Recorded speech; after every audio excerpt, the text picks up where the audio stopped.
Star Wars Jedi Survivor is a game that's most rewarding to the adventurous, those players that get the bulk of their entertainment from exploring and immersing themselves in the worlds of their games.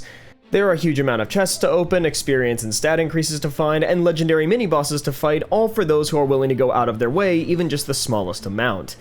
And in the pursuit of helping players explore, Jedi Survivor, along with Jedi Fallen Order before it, boast one of the best map systems of any game this side of the Metroid Prime series. In that same vein, once most players have explored to their heart's content, the game has a reasonable amount of longevity with a plethora amount of side missions and rumors to pursue, each of which enable the player to get new customizable upgrades for Cal, some cosmetic and some practical. And sticking with the longevity idea, the game also takes steps to add replayability. Not only does Jedi Survivor come with New Game Plus on launch, but it also explicitly makes mention of additional unlocks that can customize the experience if you choose to start a new journey rather than continue your current one. Survivor, for the most part, takes the template of what came before with Fallen Order, and sadly doesn't innovate on that much, but it also doesn't try to fix what's not broken most of the time, and most importantly, you can now pet the Boglings. The world of Jedi Survivor is divided amongst multiple planets, although the vast majority of the game will only be spent on one of them. It is much less a game that focuses on traditional level design, and more so the expansion of the world and setting of the game itself. The game opens on Coruscant, the city planet which was once home to the main Jedi Temple and the Galactic Senate, now turned into the central hub of the Empire. Fittingly, the entire planet is populated with almost nothing but stormtroopers, and the player has to traverse by using the rain-soaked rooftops and dark industrial back alleys to get by.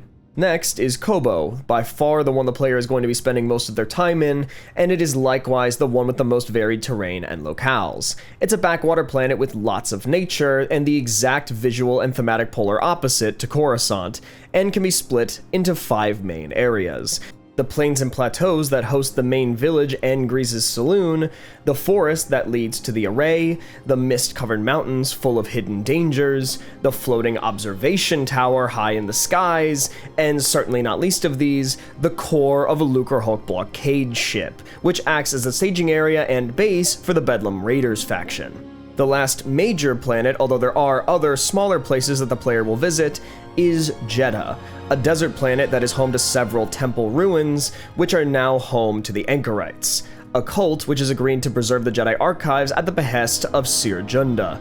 The entire planet, much like Coruscant, is very homogeneous. Where Coruscant is an entirely dark and industrial planet, Jedha is a very bright desert wasteland with very little variation therein, although Jedha is massive and will require the help of the Spammels that Cal can tame and mount in order to traverse the desert in a timely manner.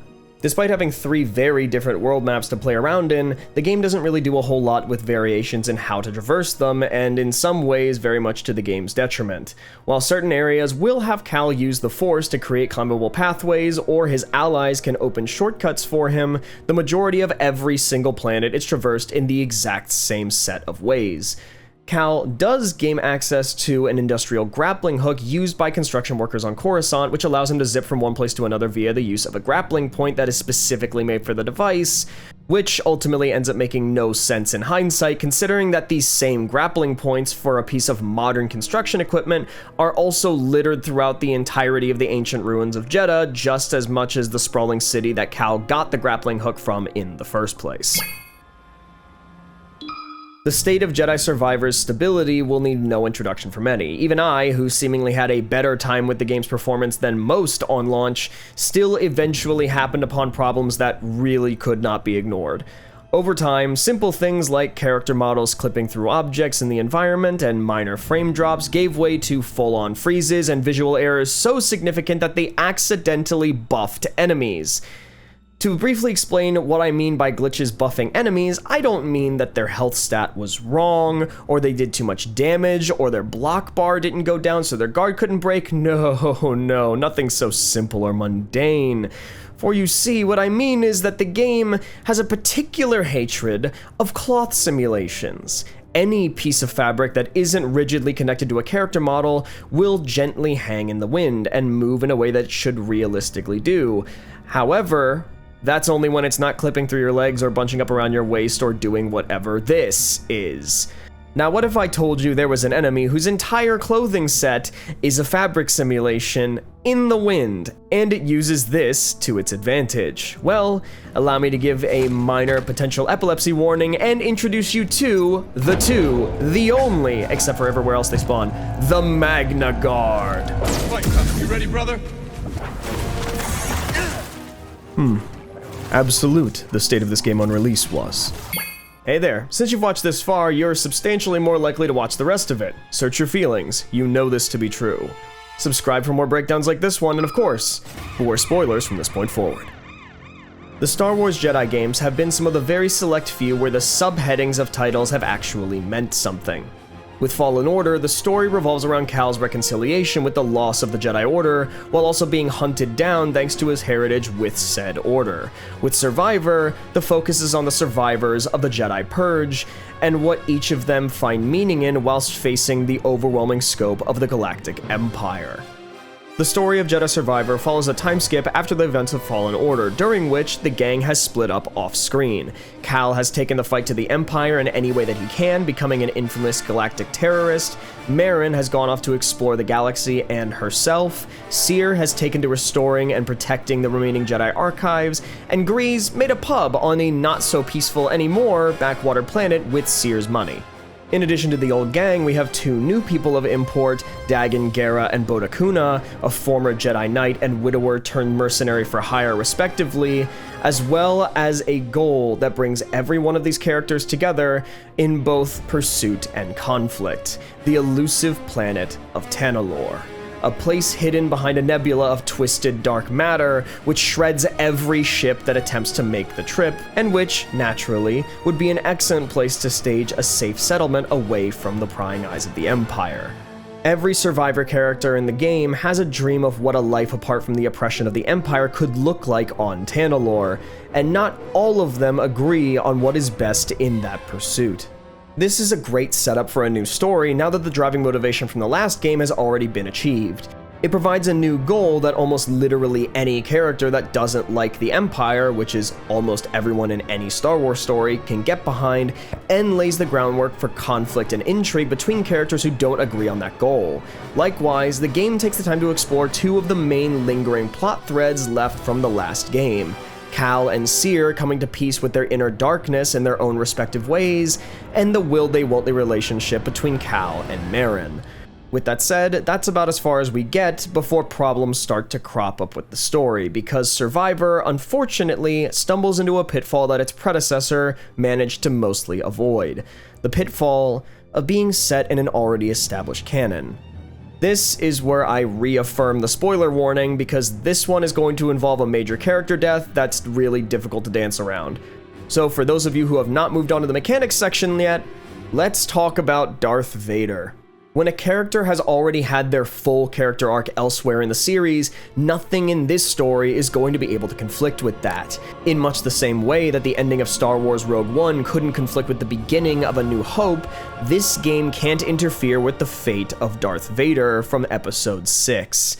This is why Fallen Order did something brilliant. In an effort to sell how terrifying and powerful Vader is, they made him a force of nature that Cal couldn't even contend with and had to flee from post-final boss. However, in Survivor, the moment that Cere has to have her rematch with Vader in a one-on-one duel, the nature of Darth Vader's existence in the Jedi series as well as the Star Wars narrative at large means that the duel's ending is already a foregone conclusion from the moment that a player begins it. Either Cere will somehow manage to flee and the fight was simply shoehorned in just so that Vader could make an appearance purely on the merits of the rule of cool and not actually push the story, or a beloved character is going to be ripped away by a villain who isn't allowed to be defeated. In which case, the player is left feeling cheated by her death, rather than sorrowful. And, in a baffling choice of optional dialogue that I still want to believe I simply don't understand at all, the payoff for Cal and Merrin seems to be entirely undone the moment that the game ends. The story is continually building up their relationship and bringing Cal to a place where he is willing to set aside the traditionalist principles of the Jedi Order so that he can be at peace with his own desires and allow himself to feel love. Finally, Cal confesses to Marin that he knows what he wants now, and she reciprocates, saying that it took him long enough. And yet, post-final boss, if you go and talk to Marin, Cal implies that they can't be together, and that things will no longer ever be the same between them ever again. This dialogue only triggers if the player goes to talk to Marin in Pyloon's saloon after the story ends, and it seems to negate all of the progress toward a loose end that the game had put so much effort into tying up. In terms of mechanics, the vast majority carry over from Jedi Fallen Order and remain relatively unchanged. Sliding down inclines, wall running on ridged surfaces, block parry swing combat a la Sekiro Shadows Die Twice and God of War 4, complete with unblockable attacks highlighted in red. What's new for traversal, however, is the aerial dash that Cal gets while on Jedha, which allows him to push through space and launch himself in the direction being held. This both allows for more varied traversal challenges and completely breaks the game. I'm wondering how many people didn't realize this, but for anyone who's played The Legend of Zelda between Ocarina of Time and Wind Waker, I'm about to give you some nostalgia. Especially if played on controller, it's possible to make Cal rapidly dash out of his jump squat, land, dash again, for as quickly and consistently as long as you can perform the button combo. This creates by far the quickest way of getting around without a mount, even outrunning NPCs that are programmed to run ahead of you. Despite the mounts being new, none of them really offer anything of novelty mechanically. They all function almost exactly the same, allowing for faster movement over almost any terrain, with the most unique one being able to glide and ascend using natural air vents. The one thing that the dash and the mounts have in common is that they both outright lie to you.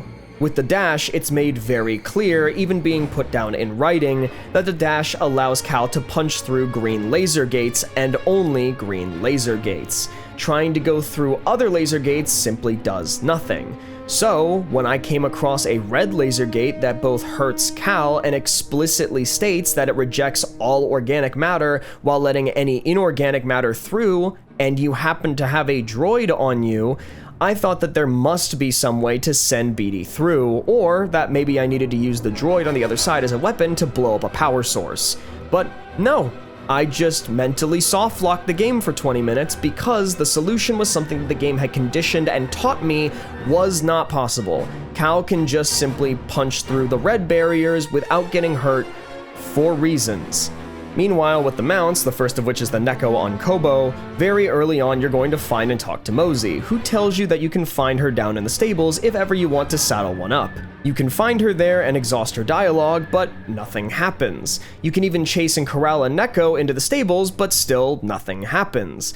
This is because she actually has absolutely nothing to do with Cal getting to ride a Neko whatsoever, because that is actually an ability that he just unlocks naturally as the story progresses, along with the ability to tame other useful animals. Moving on from traversal though, the most notable mechanics in the game are the 5 lightsaber stances, each stance providing a different gameplay style, altering the speed, range, offense, and defense, along with techniques that are available at any given time, depending on which one you choose to use. The 3 stances from the last game make a return: the balanced, traditional, single-bladed lightsaber, the quicker, more defensive and acrobatic dual-bladed lightsaber, and the much faster, all-out aggressive dual-wielded lightsabers. The 2 new ones in this game offer a ranged playstyle by combining your single-bladed lightsaber with a blaster, and a cross-guarded lightsaber that shows that Kylo Ren had no idea how to use his, because when Cal uses it, it hits like a truck and blocks everything. One thing worthy of note, however, is that while the crossguard stance offers a very different playstyle to all of the other lightsabers, it's also the one that makes the least sense.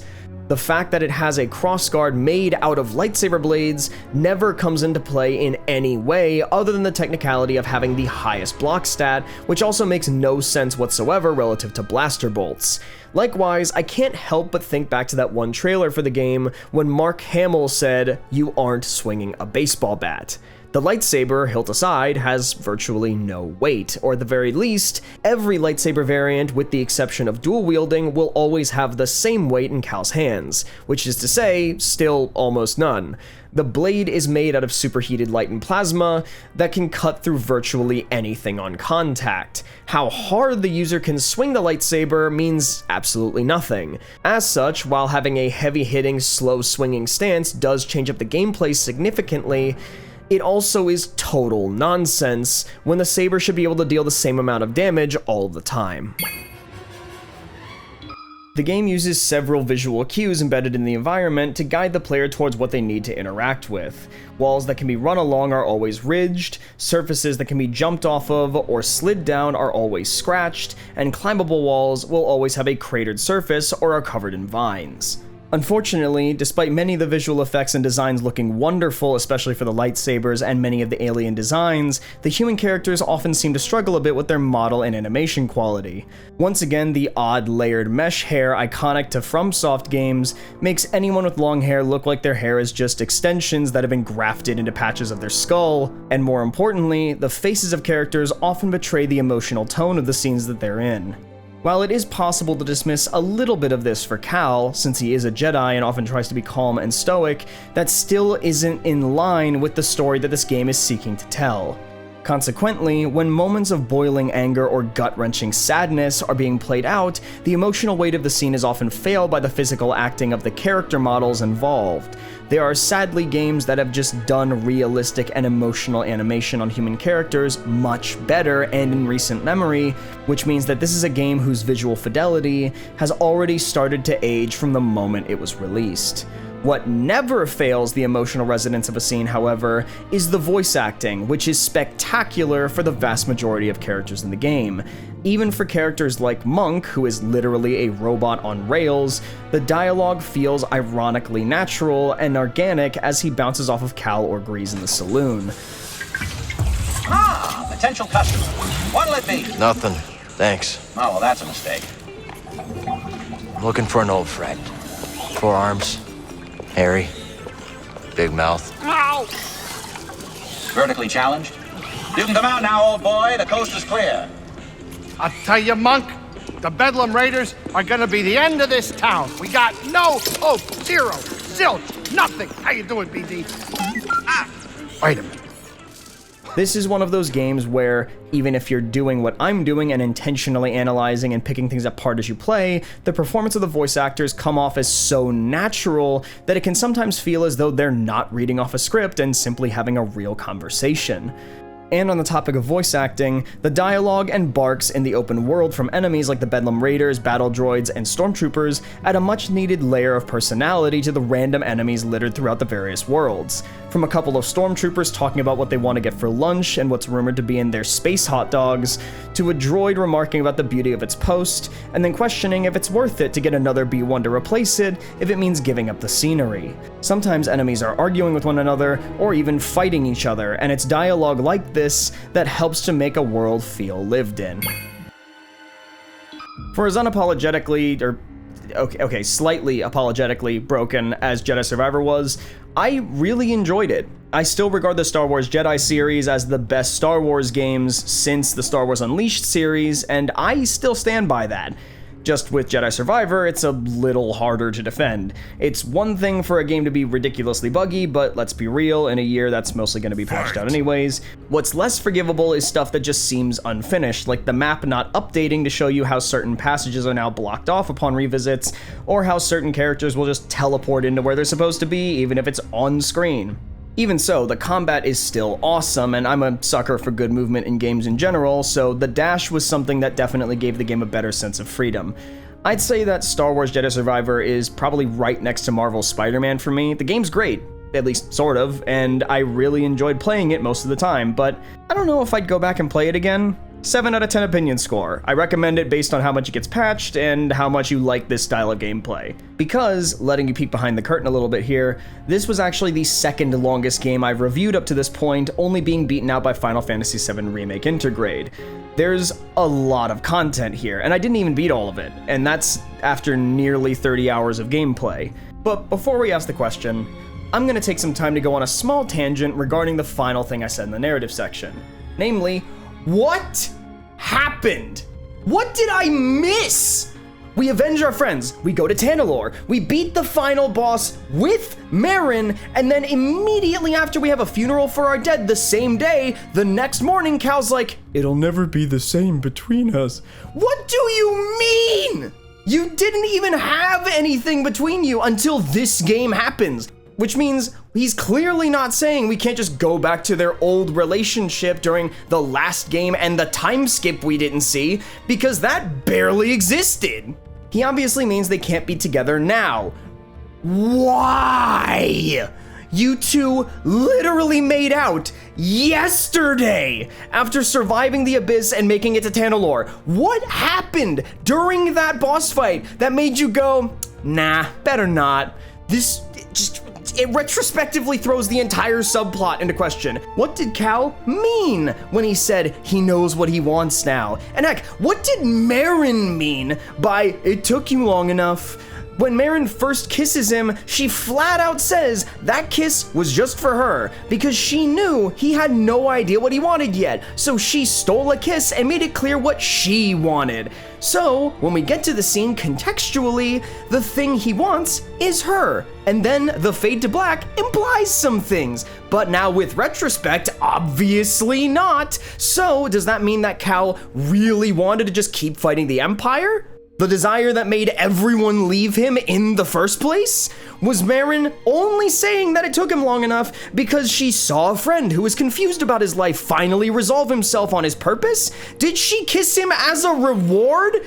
Was that it? I hate it. I hate it so much. It would have cost you nothing to not put this dialogue in the game. Maybe the novel explains everything. Because I literally learned while writing this script that there's a novel called Jedi Battle Scars that goes over the events between both games, which is definitely giving me some PTSD back to when Halo 5 had almost literally nothing to do with Halo 4, and all of that was covered in a book. But I digress. Enough about what I think and hate. Is this game actually good?